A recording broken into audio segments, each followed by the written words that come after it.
个中华市民护士的边啊，有一个秘境，有600多只台湾第一位蜜蜂。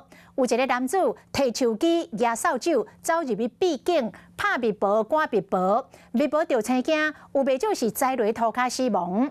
这种的行为已经卡到《野生动物保育法》，蜜蜂要把这个男子撞出来。查甫人正手提手机，倒手提一大片茶棒，嘴角伫咧细细念，对天棚的所在飞来飞去，互本地伫咧休困的蜜蜂，叫真吵人的声音，惊甲赶紧飞走。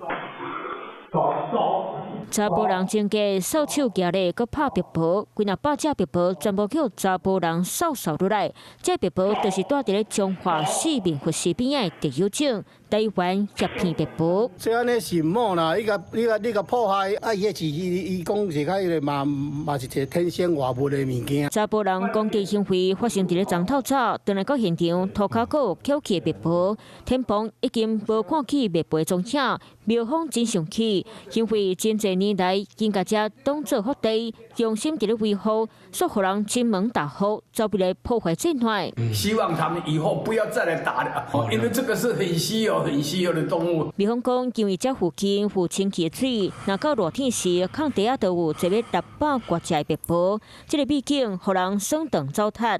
东方所讲，查甫人行为已经犯野生动物保育法。那如果行为人有违反动物保护法相关规定的话，可以裁罚15000以上7万5以下的罚款。蜜蜂即马除了做广告，公布查甫人的生张，嘛伫咧出入口有封锁线，禁止人个走入来。希望叫惊甲飞走的蜜蜂会当个飞转来生团。警察接到通报，会通知这个查甫人到案，要来了解伊是安怎要欺负这蜜蜂。Hello， 我是庄慧琪。想要抢先掌握最及时的新闻资讯吗？赶快订阅、按赞、开启小铃铛，锁定华视新闻 YouTube 频道。